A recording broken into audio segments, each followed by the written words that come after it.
আলু আর ডিম চটজলদি মুখরোচক এই টিফিনটা একদম অনায়াসে করে নিতে পারো। নমস্কার বন্ধুরা, কাজল ভিলেজ কিচেনে সকলকে স্বাগত জানাই। রোজকার মতো আজও রান্না করে চলে এলাম। আজকের রেসিপি প্রথম থেকে লাস্ট পর্যন্ত দেখতে থাকুন, আশা করছি ভীষণ ভালো লাগবে। তো চলুন তাহলে শুরু করা যাক। টিফিনের জন্য এখানে একটা কড়া গরম হতে বসিয়েছি, ওর মধ্যে দিয়ে দেব সামান্য অল্প একটু সাদা তেল। তেলটা কিন্তু বেশ গরম হয়ে গেছে। এখানে আমি দিয়ে দেব একটা পেঁয়াজকে এইভাবে একটু বড় সাইজে ডুমো করে কেটে রেখেছি, দিয়ে দেব টুকরো করে নেওয়া পেঁয়াজ। পেঁয়াজটাকে দিয়ে তেলের মধ্যে খুব ভালো করে একটু মিশিয়ে নেব। খুব ভালো করে আমি তেলের সঙ্গে বেশ নাড়াচাড়া করে নিলাম। এবারে আগে থেকে একটু ওইভাবেই ডুমো করে একটু চিকেন কেটে নিয়েছি 2 পিস মতো। এই চিকেনটাকেও আমি এর মধ্যে দিয়ে দেবো।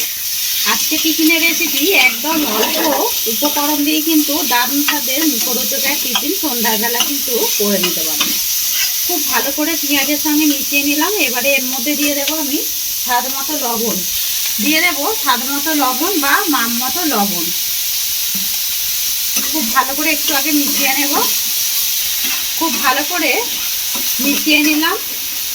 এবারে এখানে দিয়ে দেব একটা ছোট্ট সাইজে টমেটোকে এইভাবে আমি লম্বা লম্বা করে কেটে নিয়েছি।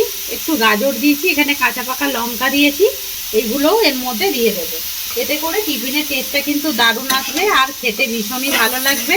তোমাদের কাছে হাতের সামনে যদি একটু অন্য কোনো সবজি থাকে তোমরা কিন্তু এর মধ্যে দিয়ে দিতে পারো। খুব ভালো করে মেশানোর পরে এবারে দেবো এর মধ্যে গোলমরিচ গুঁড়ো, 1/2 চামচের মতো দিয়ে দেবো গোলমরিচ গুঁড়ো। এবারে দিয়ে দেবো এর মধ্যে বেশ কিছুটা জিরে, এতে করে টেস্টটা কিন্তু দারুণ আসবে। সমস্ত উপকরণগুলোকে এবারে আমি খুব ভালো করে মিশিয়ে নেবো। আর এই সময় গ্যাসটাকে একটু আস্তে রাখতে হবে আর এমন করেই পেঁয়াজটাকে ভাজতে হবে, এতে করে কিন্তু পুড়েও যাবে না আর একদম কালারটাও কিন্তু চেঞ্জ হবে না। এইভাবেই ভেজে নিতে হবে। এবার আমি এটাকে একটু ঢাকা দিয়ে দেবো। তো এবারে ঢাকা দেবার আগে দিয়ে দেবো এর মধ্যে বেশ কিছুটা হলুদ গুঁড়ো, এতে করে সুন্দর একটা কালার আসবে, তাই জন্য দিয়ে দিলাম অল্প একটু হলুদের গুঁড়ো। হলুদটাকে দিয়েও খুব ভালো করে মিশিয়ে নিতে হবে। সমস্ত উপকরণগুলো দিয়ে খুব ভালো করে মিশিয়ে নিলাম। এবারে একদম আস্তে আঁচে এটাকে ঢাকা দিয়ে দেবো।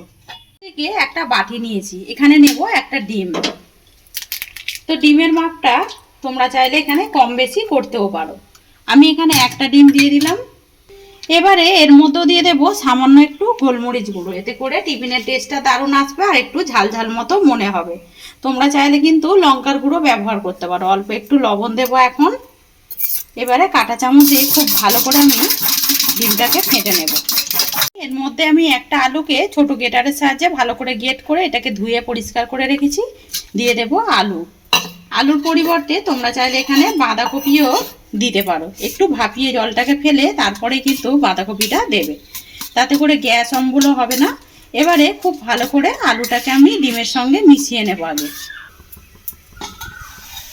অপরদিকে বেশ কিছুটা দেখুন চিকেন থেকে পেঁয়াজ থেকে কিন্তু জল ছেড়ে গেছে।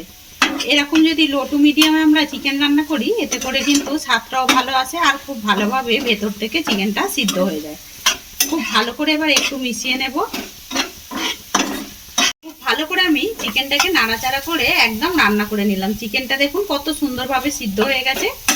এইভাবে লো টু মিডিয়ামে যদি আমরা চিকেন করি, এতে করে কিন্তু স্বাদটাও বেশ ভালো আসে আর অল্প তেলের মধ্যেই চিকেনটাও বেশ ভালোভাবে রান্না হয়ে যায়। এবারে এইটাকে একটা প্লেটের মধ্যে নামিয়ে নেব।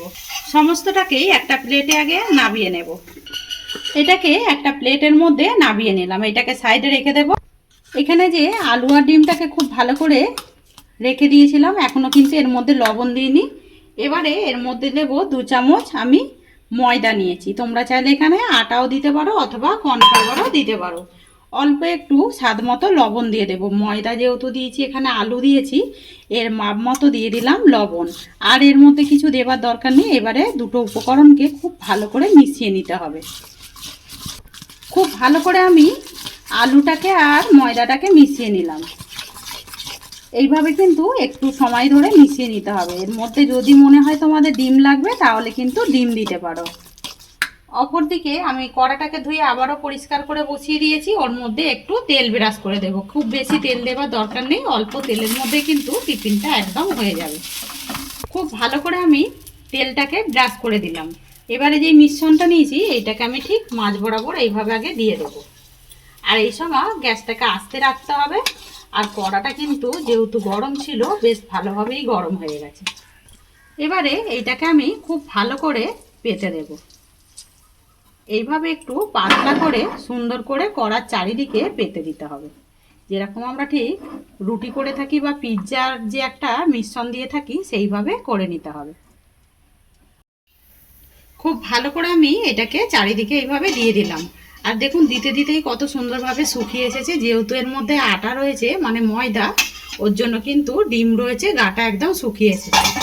এবারে এইটাকে আমি ঢাকা দিয়ে দেব 2 মিনিটের জন্য। থেকে দুটো ডিম নিয়েছি, ডিমের মধ্যে দেব স্বাদ মতো লবণ।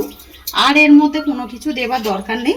ডিমটাকে এবারে কাঁটা চামচ দিয়ে খুব ভালো করে ফেটে নেব।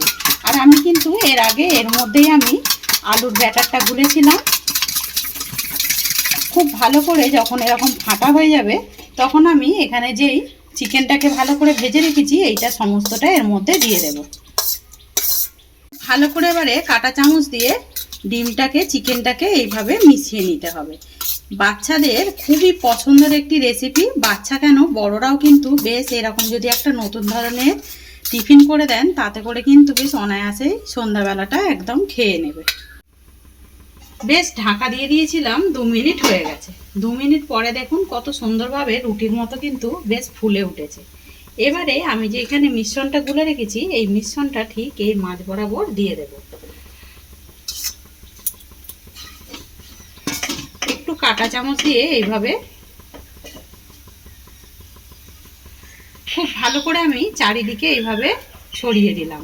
আর বেশি দেব না, এরকমই সাইডে রেখে দেব। আবার আমি এইটাকে 2 মিনিটের জন্য ঢাকা দিয়ে দেব।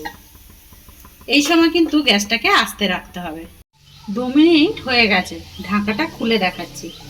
2 মিনিট পরে দেখুন একদম ওপরটা কিন্তু শুকিয়ে এসেছে, কত সুন্দর হয়েছে দেখুন। আর এই দেখুন কত সুন্দর, এটা আপনি আপ কিন্তু এইভাবেই ছেড়ে যাবে। এবারে আমি এইটা খেতে আরও বেশি ভালো লাগবে তার জন্য দিয়ে দেব আমি গ্রেট করে নেওয়া চিজ। এতে করে খেতে আরও বেশি ভালো লাগবে। চিজ তো বাচ্চা থেকে বড় এখন সবাইরই প্রিয়। একদম মনে হচ্ছে যেন পিৎজার মতোই লাগছে। ওপর থেকে দিয়ে দিলাম চিজ। আমি এইটাকে আবারও 1 মিনিটের জন্য ঢাকা দিয়ে দেব। এবারে এটাকে আমি নামিয়ে নেব। যেহেতু 1 মিনিট হয়ে গেছে আর কালারটা দেখুন কতটা সুন্দর হয়েছে, খেতে কিন্তু ভীষণই মজাদার হবে। এবারে এটাকে নামিয়ে দেখাবো। কতটা সহজে দেখুন একদম পিৎজার মতো উঠে আসে। রেসিপি আপনাদের কিরকম লাগলো অতি অবশ্যই কমেন্ট করে জানাবেন। যদি ভালো লেগে থাকে একটা লাইক করে দিয়ে এইভাবে আমার পাশে থাকবেন, আমাকে সাপোর্ট করবেন। আমার এরকম নিত্য নতুন রান্নার জন্য পাশে থাকা বেল আইকনটি প্রেস করবেন। সবাই ভালো থাকবেন, সুস্থ থাকবেন। ধন্যবাদ। আবারও কোনো নতুন রেসিপি নিয়ে ফিরে আসবো। আজকের মতো এই পর্যন্ত।